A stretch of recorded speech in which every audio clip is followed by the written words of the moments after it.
ఇప్పుడైతే మనం చక్కగా ఇటు గోకర్ణ అలాగే ఇటు మురుడేశ్వర దర్శనం కూడా చేసుకొని ఆ శ్రీకృష్ణ పరమాత్ముడు కొలువు తీరి ఉన్న ఉడిపికి అయితే మనం ఇప్పుడు బయలుదేరాము. మేము వచ్చిన టైం రాంగ్ ఏమో కానీ ఎక్కడ కూడా ఇంత రవ్వంత కూడా భగవానుడు మమ్మల్ని కష్టపెట్టలేదు, మా ప్రయాణంలో ఇబ్బంది ఇవ్వలేదు. ఎంత వర్షం ఉన్నా కూడా మేము దేవస్థానాల దర్శనంకి వెళ్ళినప్పుడు మాత్రం మహాద్భుతంగా దర్శనాలు అయితే అయ్యాయన్నమాట.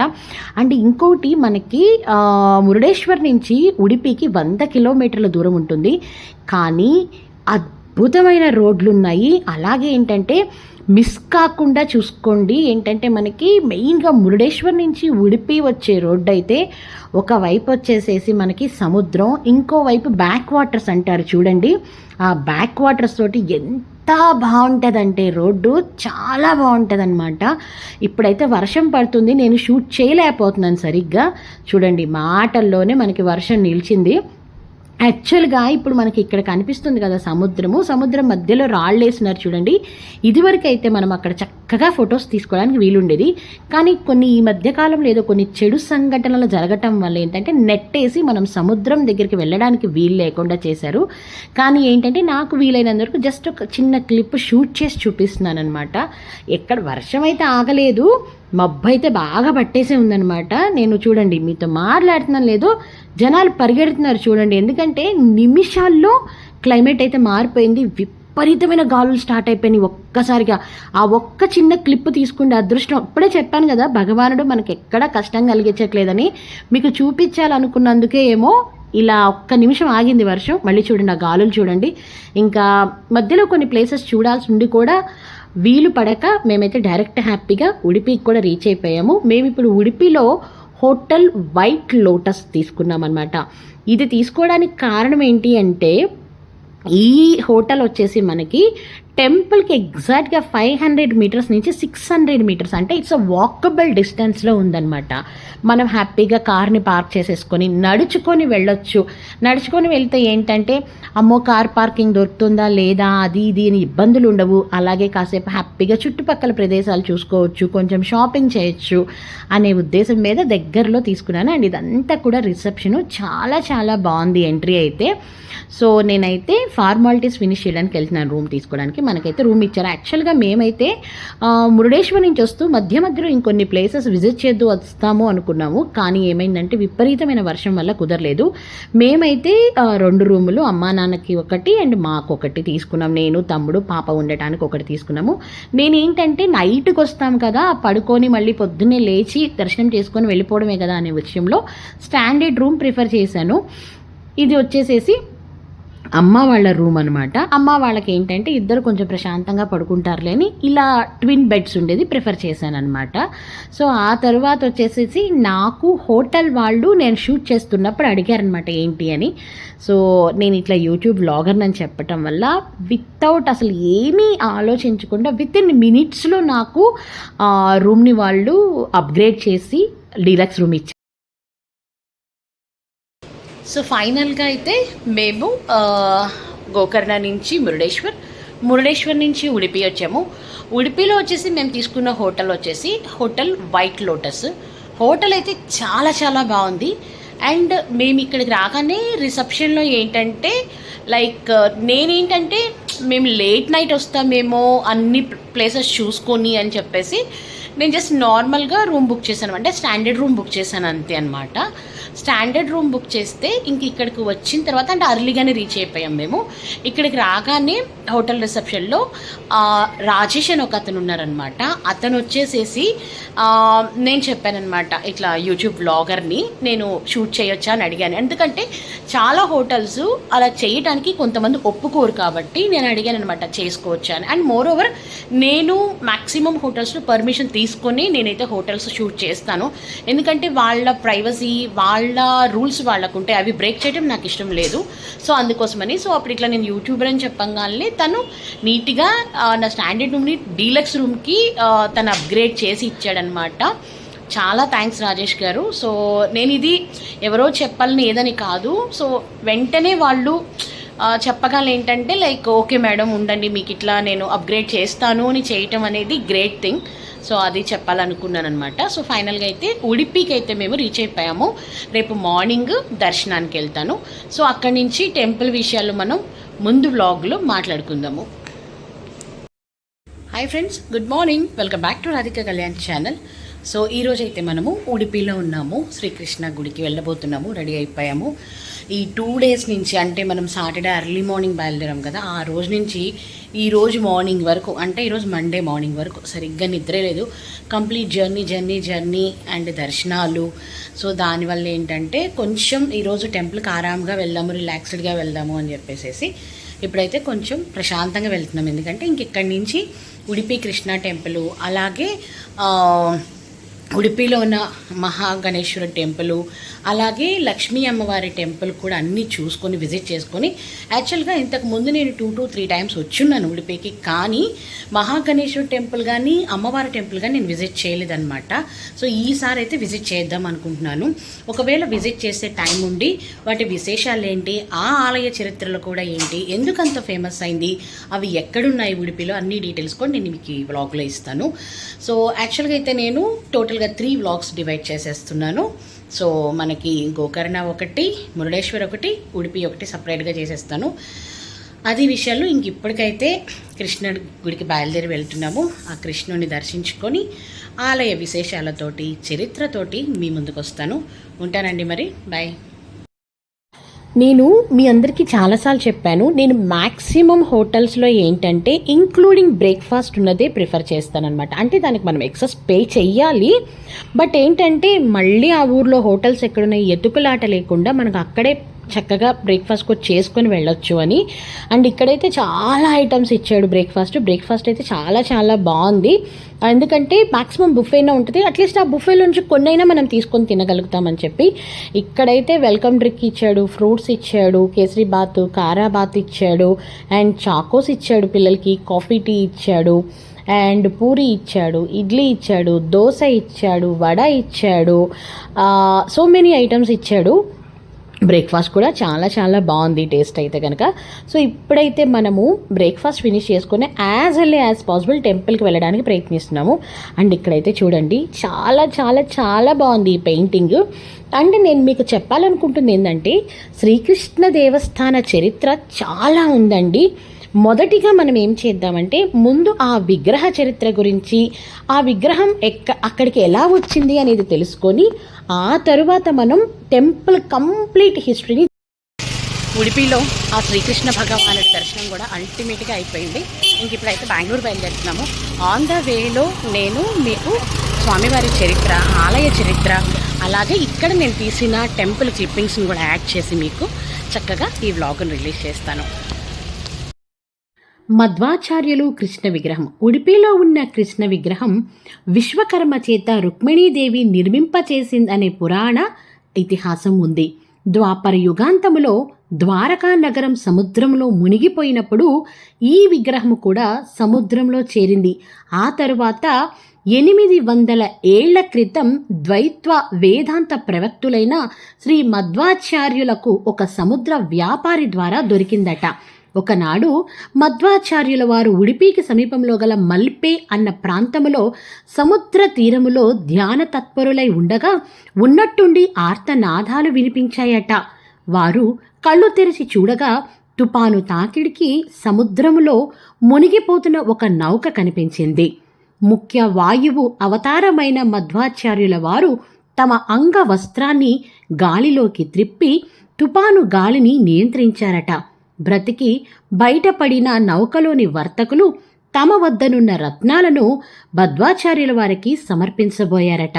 వాటిని నిరాకరించిన మధ్వాచార్యులు నౌకను సమతుల్యములో ఉంచడానికి వాడుతుండిన 2 పెద్ద మట్టి ముద్దలను తీసుకున్నారు. ఆ ముద్దలు గోపీచందనముగా పిలువబడే చందనపు ముద్దల. సముద్ర తీరము నుండి ఆ చందనపు ముద్దలతో బయలుదేరిన మధ్వాచార్యుల చేతి నుండి ఒక ముద్ద జారిపడిపోయిందట. అందులోని బలరాముని విగ్రహం బయటపడిందట. అది పడిన స్థలము వడభాండేశ్వరంగా ప్రసిద్ధికెక్కింది. మధ్వాచార్యుల వారు బలరాముని విగ్రహాన్ని ఇక్కడే ప్రతిష్ఠించారు. మిగిలిన చందపు గడ్డను తీసుకొని ద్వాదశ స్తోత్రం అనే దివ్య స్తుతిని ఆసువుగా పఠిస్తూ ఉడిపికి తీసుకువచ్చారు. అక్కడ గల మధ్వ సరోవరం జలాలలో ఆ చందనపు ముద్దను ముంచగానే అందులో నుంచి శ్రీకృష్ణుడి ప్రతిమ దర్శనమించిందట. ఈ విగ్రహమే నేడు శ్రీకృష్ణ మందిరములో అర్చనా మూర్తిగా పూజలందుకుంటోంది. ఈ విధముగా శ్రీ మధ్వాచార్యుల వారు ద్వాపర యుగములో రుక్మిణీదేవి పూజితమైన కృష్ణ విగ్రహాన్ని ఉడిపిలో తిరిగి పునః ప్రతిష్ఠించారట. ఒక చేత కవ్వాన్ని మరొక చేత కవ్వ పుత్రాడును పట్టుకొని కనిపించే బాలకృష్ణుని రూపాన్ని భక్తులు ఉడిపి కృష్ణ మందిరములో దర్శిస్తారు. సంసారమనే సాగరాన్ని మదించి మోక్షమనే వెన్నను అందిస్తానని చెప్పటమే ఈ ప్రతిమ భంగిమలోని అంతరార్థము. ఇక్కడ స్వామివారిని 9 రంధ్రాలు ఉన్న కిటికీ నుండి మనము దర్శించాలి. దీనిని నవగ్రహ కిండి అని పిలుస్తారు. ఇలా నవగ్రహ కిటికీ నుండి సకల గ్రహబలుడైన కృష్ణుణ్ణి దర్శించడం వలన మనకి ఉన్న సకల గ్రహ దోషాలు తొలగిపోతాయట. 13వ శతాబ్దములో మధ్వాచార్యుల వారు స్థాపించిన నాటి నుండి 16వ శతాబ్దం వరకు భక్తులు స్వామివారిని నేరుగానే దర్శించేవారట. శ్రీకృష్ణ దేవరాయలు విజయనగర సామ్రాజ్యాన్ని పరిపాలిస్తున్న కాలంలో బంకాపురం అనే ప్రాంతాన్ని పరిపాలిస్తున్నటువంటి కనక నాయకుడు భగవతార్పణ సారంగా కనకదాసుగా మారి చెన్న ఆదికేశవ అన్న అంకిత నామముతో కీర్తనలు వ్రాస్తూ భక్తి ఉద్యమకారుడై తిరగసాగాడట. కరుబు కులానికి చెందిన కనకదాసుకు ఉడిపిలో ఆలయ ప్రవేశాన్ని నిరాకరించడం జరిగిందట. అంతేకాదు అతన్ని ఆలయం వెనుక భాగంలో బంధించి హింసించడం కూడా జరిగిందట. అప్పుడు బాగీలను తేరేదు సేవయేను కోడహరియే అన్న కీర్తనను ఆశువుగా ఆలపించసాగాడట కనకదాసు. భక్తుని ఆర్తికి కరిగిపోయిన శ్రీకృష్ణ పరమాత్ముడు వెనక్కి తిరిగాడట. అప్పుడు కనకదాసుకి దర్శన భాగ్యం కలిగిందట. ఆలయం వెనుక గోడకు ఒక పెద్ద రంధ్రం ఏర్పడింది. దీనినే ఇప్పుడు కనక కిండి అనగా కనకదాసు కిటికీగా పిలుస్తున్నారు. ఆలయం వెలుపల భాగములో గల ఈ కిటికీ సమీపంలోనే కనకదాసును బంధించిన స్థలం కూడా ఉంది. ఇక్కడే కనకదాసు మండపాన్ని నిర్మించడం కూడా జరిగింది. ఇదండి మరి మన ఉడిపిలో శ్రీకృష్ణుని విగ్రహం యొక్క చరిత్ర మరియు ఆలయ విశేషాలు. ఇప్పుడైతే మేము స్వామివారిని దర్శించుకోవడానికి వెళుతున్నాము. సో మేము ఎంటర్ అయినప్పటి నుంచి స్వామివారి దేవస్థాన విశేషాలను మీతో పంచుకున్నాను. తర్వాత స్వామివారి దర్శనం తర్వాత మేమైతే తిరిగి బెంగళూరుకి బయలుదేరుతున్నాము.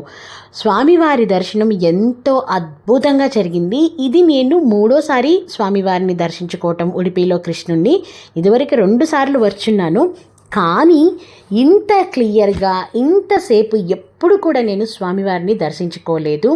అలాగే మీరు కూడా ఈసారి ఎప్పుడైనా ఉడిపికి వెళితే ఖచ్చితంగా ఆ 9 రంధ్రాల నుండి స్వామివారిని చూడడానికి ప్రయత్నం చేయండి. ఎందుకంటే ఆ 9 రంధ్రాలు నేను మీకు ముందు చెప్పినట్టు మన నవగ్రహ బాధలను తొలగించే రంధ్రాలు. ఆ నవ రంధ్రాలలో నుంచి మనం స్వామివారిని చూసినట్లయితే మనకున్న నవగ్రహ పీడ తొలగిపోతుందని నమ్మకంతో భక్తులు ఉంటారు. కాబట్టి మీరు కూడా ఈసారి వెళ్ళినప్పుడు చక్కగా హడావుడి పడద్దు. వాళ్ళు పీకుతూనే ఉంటారు, వచ్చేయండి వచ్చేయండి వచ్చేయండి అని.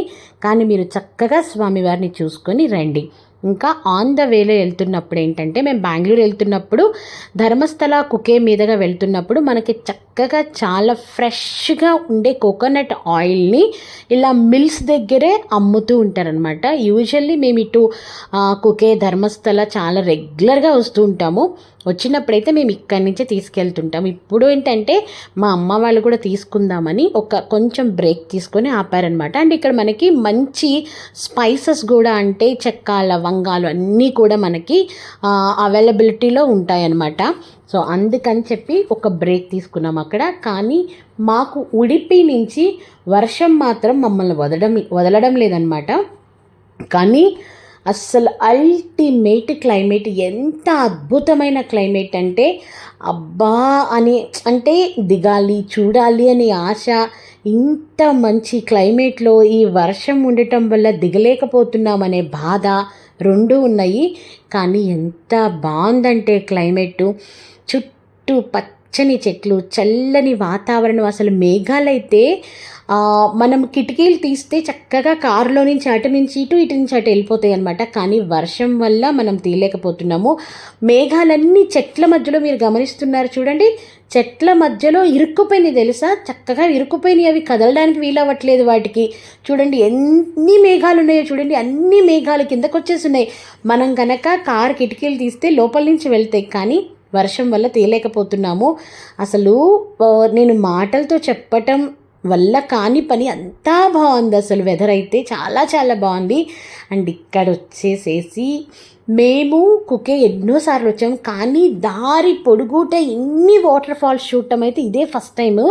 ఎంత బాగుందంటే ఒక చిన్న బ్రేక్ తీసుకున్నాం. అన్ని వాటర్ ఫాల్స్ చూస్తూ కామ్గా అలా డ్రైవ్ చేసుకుంటూ వెళ్ళిపోవాలంటే నాకైతే అస్సలు ప్రాణం ఒప్పలేదు. అందుకని ఒక్క బ్రేక్ తీసుకున్నాం అనమాట. నిజం చెప్తున్నాను, నమ్మ బెంగళూరు, నమ్మ కర్ణాటక అంటే నేను కడాల అన్నానులేండి, మా బెంగళూరు మా కర్ణాటక అన్నాను. ఎంత అద్భుతంగా చూడండి వాతావరణం అయితే. అబ్బా అసలు రెండు కళ్ళు సరిపోవడం లేదు. ఒకవైపు మేఘాలు, ఒకవైపు మంచి వాటర్ ఫాల్స్. అసలు ఎంత అద్భుతంగా, ఎంత ఆహ్లాదంగా ఉందంటే వాతావరణము. చాలా చాలా చాలా బాగుంది. జర్నీ ఎంతో ప్రశాంతంగా ఉంది. అలాగే దేవుడి దయ వల్ల అన్ని దర్శనాలు కూడా అసలు ఎంత బాగా జరిగాయి అంటే, ఏదో మనకి విఐపి బ్రేక్ దర్శనం జరుగుతుంది చూడు, అలా జరిగినాయండి. చూడండి అసలు ఆ వాతావరణం చూడండి, రెండు కళ్ళు సరిపోవడం లేదు. అక్కడి నుంచి కదలాలి అనిపించడం లేదు తెలుసా. ఎన్ని మేఘాలో అసలు చక్కగా కిందకు వచ్చేసి ఆ చెట్ల మధ్యలో అలా దాంకున్నాయి అనమాట. ఎవరైనా వాటిని చూస్తారేమో అన్నట్టు ఎంత బాగున్నాయో మేఘాలు అయితే. ఇది చెప్పాను కదా, ఇదిగోండి దారి పొడుగున రోడ్డు మొత్తం మేఘాలే. అండ్ యాక్చువల్లీ ఒకప్పుడు కుకే ధర్మస్థల ఏంటంటే ఎప్పుడు చూసినా మనకి రిపేర్ జరుగుతూ ఉండేది వర్క్. ఇప్పుడైతే కనుక చక్కటి రోడ్లు వేసేశారు, ఇబ్బంది ఏమీ లేదు. మనకి వర్షాలైనా కూడా మనకి ట్రాఫిక్ ఆగిపోతుందేమో, ఏమన్నా ఇబ్బంది పడాలేమో అనైతే ప్రాబ్లం అయితే లేదు. రోడ్లు అయితే చక్కగా సిమెంట్ రోడ్ వేసేసారు, చాలా చాలా బాగున్నాయి. అండ్ కొన్ని ప్లేసెస్లో అయితే డబల్ వే కూడా వేసేసారనమాట, చాలా బాగున్నాయి. కానీ కొంచెం అంటే ఏదో అంటారు కదా, ఒకటి కావాలంటే ఒకటి వదులుకోవాలంటారు చూడండి. అలా అంటే ఒకప్పుడు కుకే ధర్మస్థల వస్తున్నప్పుడు ఏంటంటే ఇంకా చాలా క్లోజ్డ్గా ఉండి చెట్లు ఇంకా చాలా బాగుండేది. ఇప్పుడు చాలా అంటే కొంత ప్రదేశాన్ని కొట్టేశారు, కొండ ప్రదేశాన్ని కొట్టేసి మన కోసమే కదా రోడ్లంతా వేశారనమాట. ఇక్కడంతా మంచి కాఫీ ప్లాంట్స్ ఉండేవి, కొంచెం అది కొట్టేశారు, అదే బాధగా ఉంది. బట్ ఇంకా ఏమీ చేయలేని పరిస్థితి కదా. సో కొంత దూరం ప్రయాణించిన తర్వాత ఏంటంటే మేము ఒక కాఫీ బ్రేక్ కోసం ఆగామన్నమాట. అంటే మేము సకలేష్పురాకు వచ్చి కాఫీ బ్రేక్ ఆగినప్పుడు ఈ కాఫీ ప్లాంటేషన్ మధ్య మా ప్రియ ఒక చిన్న స్లో మోషన్ వీడియో తీవామని అడిగితే ఇది ఒక చిన్న స్లో మోషన్ వీడియో తీశాను. చాలా చాలా బాగుంది ప్రశాంతంగా. నేను యాక్చువల్గా అక్కడ హోటల్ వీడియో తీయటం మర్చిపోయాను అనమాట. ఇక్కడ ఒక చిన్న స్లో మోషన్ వీడియో ఆమెకి అటు ఇటు మొత్తం కూడా కాఫీ ప్లాంట్స్ మధ్యలో తీశాను. సో ఈ కాఫీ బ్రేక్ తర్వాత ఇంకా మేము డైరెక్ట్గా బెంగళూరు అండి. ఇది మన కంప్లీట్ జర్నీ యొక్క విశేషాలు. సో మీ అందరికీ నా ఈ వ్లాగ్స్ అన్నీ నచ్చినట్టయితే లైక్ చేయండి, షేర్ చేయండి, మంచి కామెంట్స్ పెట్టండి. అండ్ మీరు నెక్స్ట్ ఏ దేవస్థానాలు చూడాలనుకుంటున్నారు, లేకపోతే ఇంకేమన్నా వేరే ప్లేసెస్ చూడాలనుకుంటున్నారా, మంచిగా విజిటింగ్ ప్లేసెస్ చూడాలనుకుంటున్నారా అనుకుంటే నాకైతే కామెంట్స్ రూపంలో పెట్టడానికి ట్రై చేయండి. నేను కూడా మీరు అడిగిన ప్లేసెస్లో అంటే హై ప్రయారిటీ ఎక్కువ మంది ఏ ప్లేస్ని అడుగున్నారో ఆ ప్లేస్ని విజిట్ చేసి నా కళ్ళతోటి ఆ ప్లేసెస్ని మీ అందరికీ చూపిస్తాను. సబ్స్క్రైబ్ చేసుకోవడం మర్చిపోవద్దండి ప్లీజ్. ఉంటాను, బాయ్ బాయ్. షేర్ కూడా చేయండి, మర్చిపోవద్దు.